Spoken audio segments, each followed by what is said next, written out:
చందమామ కథ గడసరి పిశాచాలు. అవతారం భార్య కామాక్షిని తొందర పెడుతూ, త్వరగా బయలుదేరు, బండివాడు ఆలస్యం అయిందంటూ గోల పెట్టేస్తున్నాడు అన్నాడు.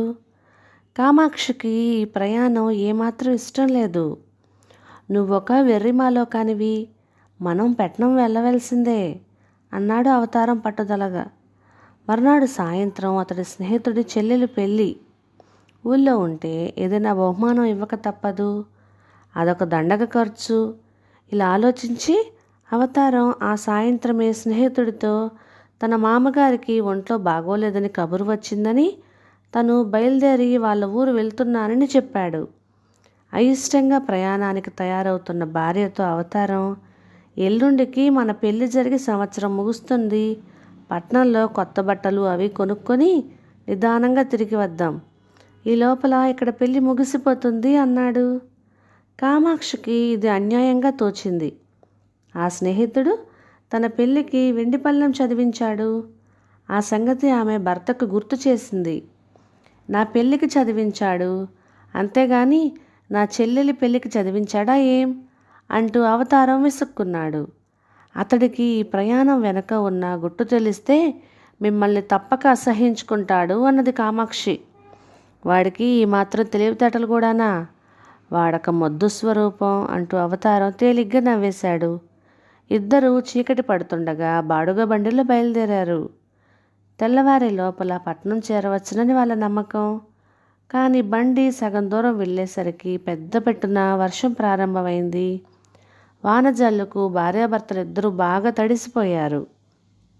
ఇంతలో బండి చక్రం ఒకటి దారి పక్కన ఉన్న గుంటలో దిగిపోవడంతో ఎద్దు కాలు జారి పక్కకు పడిపోయింది. బండివాడు నానా ప్రయాసపడి ఎద్దును నిలబెట్టాడు. కానీ అది కాలొకటి కుంటుతూ పారిపోయేందుకు గింజుకోసాగింది. వాడు అవతారంతో, ఇక ఈ బండి కదలటం కల్లా, ఆ కనబడే చెట్ల వెనకాల ఊరొకటి ఉన్నది, సగం బాడుగా ఇచ్చి వెళ్ళండి అన్నాడు చిరాకు పడుతూ. ఇక చేయగలిగింది ఏమీ లేదు గనక అవతారం భార్యతో బండివాడు చెప్పిన చెట్లకేసి బయలుదేరాడు. కొంత దూరం వెళ్ళాక మెరుపుల వెలుగులో కొన్ని ఇళ్ళు కనిపించాయి.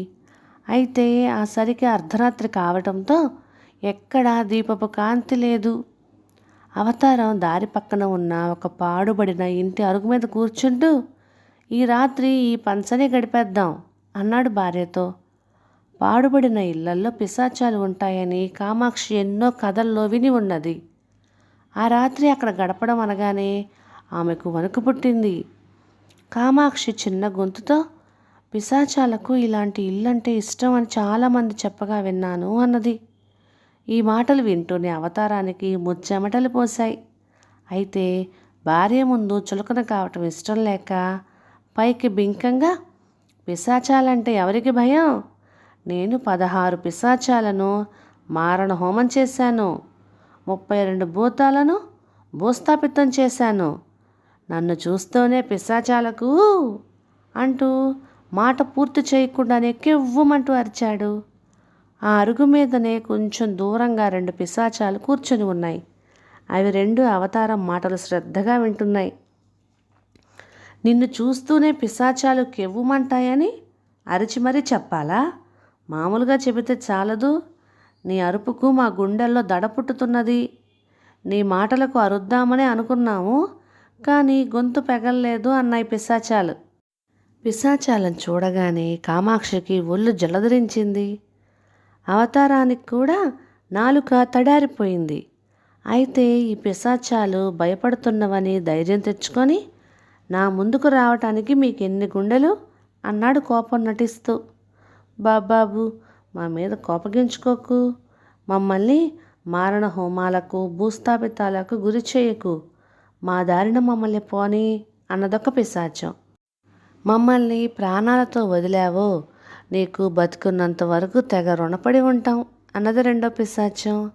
ఈ పిశాచాలు మరీ తెలివి తక్కువని అవతారం అనుకున్నాడు. కంటబడిన పిశాచాలను ప్రాణాలతో వదలటం మా ఇంటా వంట లేదే, మరి ఇప్పుడేం చేయటం, నా పాత అలవాటు మార్చుకోవడం ఎలా అన్నాడు అవతారం. ఈ రాత్రి వేళ మా కోసం ఆ పాత అలవాటు కాస్త మర్చిపో, అందుకు ప్రతిఫలంగా మేము దాచుకున్న బంగారం అంతా నీకు ఇచ్చేస్తాము అన్నాయి పిశాచాలు. అవతారం పరమానందపడిపోతూ పైకి కటువుగా, ఆ బంగారం ఎక్కడ దాచారో చెప్పండి, బంగారం కోసం కాదు కానీ మిమ్మల్ని చూస్తుంటే జాలి కలుగుతున్నది అన్నాడు. ఆహా, దయా జాలి గుండెగల మహాప్రభువులు, ఇలా దయచేయండి అంటూ పిశాచాలు బయలుదేరాయి. అవతారం వాటి వెనుకగా బయలుదేరేసరికి కామాక్షి భయంగా, మీకేమన్నా మతిపోయిందా, నన్నిక్కడ వదిలి పిశాచాల వెంటపడిపోతున్నారేమిటి అన్నది. వెర్రిదానా, నువ్వలా ఇక్కడే కూర్చో, ఇవేవో బడుద్దాయి పిశాచాలు, క్షణాల మీద బంగారం తెస్తాను, నీకు బండి పట్ట మందం వడ్డానం రాసిపెట్టి ఉన్నదే, నన్నెవరడ్డుకోగలరు అంటూ అవతారం పిశాచాల వెంట వెళ్ళాడు. పిశాచాలు చిన్న తుప్పలు పిచ్చి మొక్కలు పెరిగి ఉన్న ఒక చోటకు అవతారాన్ని తీసుకుపోయి, ఇక్కడ తవ్వి మోయగలిగినంత బంగారం ఎత్తుకుపో, మమ్మల్ని వదిలినందుకు 1,000,000 దన్నాలు అంటూ అదృశ్యమైపోయాయి. అవతారం అక్కడ కనిపించిన ఒక ఎండు పుల్ల తీసుకొని వర్షానికి బాగా మెత్తబడిన నేలను తవ్వసాగాడు. 1 గజం లోతు తవ్వగానే అతడికి మెరుస్తూ ఒక బంగారు కాసు కనిపించింది. దాన్ని తీసి పక్కన పెట్టాడు. ఆ తరువాత వేళ్లతో తడిమితేనే బంగారు కాసులు తగలసాగాయి. కొద్దిసేపటికల్లా అవతారం పక్కన పెద్ద బంగారు కాసుల కుప్ప తయారైంది. అయినా ఆశ చావక అవతారం ఇంకా తవ్వుతూనే ఉన్నాడు. హఠాత్తుగా అతడికి, ఎవరు వాళ్ళు, ఆ తవ్వేదేమిటి అన్న ప్రశ్న వినిపించి ఈ లోకంలోకి వచ్చాడు. ఆ సరికి తెల్లవారుతున్నది. వచ్చిన వాళ్ళు గ్రామ కాపలా వాళ్ళు. అవతారం చప్పున పైపంచెను బంగారు కాసుల కుప్ప మీద కప్పేశాడు. కాపలా వాళ్ళల్లో ఒకడు దాన్ని పక్కకు లాగి కెవ్వుమంటూ అరిచాడు. ఆ కుప్పకేసి చూసిన అవతారానికి కళ్ళు బైర్లు కమ్మినాయి. రాత్రంతా తాను బంగారు కాసులని భ్రమపడింది. ఎముకల ముక్కలు. తానున్నది వల్లకాట్లో, తవ్వింది ఏదో పాతకాలపు సమాధిని. గ్రామ కాపలా వాళ్ళు అవతారాన్ని నానా తిట్లు తిట్టి చెరొక చెయ్యి పట్టుకొని లాక్కుపోయి గ్రామాధికారి ముందు నిలబెట్టారు. ఈ గొడవంతా దూరం నుంచి చూసిన కామాక్షి కళ్ళనీళ్ళు పెట్టుకొని జరిగిందంతా గ్రామాధికారితో చెప్పింది. గ్రామాధికారికి ఆమె మాటల్లో నమ్మకం కుదిరి అవతారాన్ని గట్టిగా చివాట్లు పెడుతూ, మహా తెలివిగల వాణ్ణి అనుకొని స్నేహితుణ్ణి పిశాచాలను కూడా మోసగించపోయి పెద్ద చిక్కుల్లోనే పడ్డావు. నువ్వు అనుకున్నట్లు అవి బడుద్దాయి పిశాచాలు కాదు, గడసరి పిశాచాలు. ఈ అనుభవంతో అయినా అతి తెలివికి పోక మంచిగా మసలటం నేర్చుకో అన్నాడు.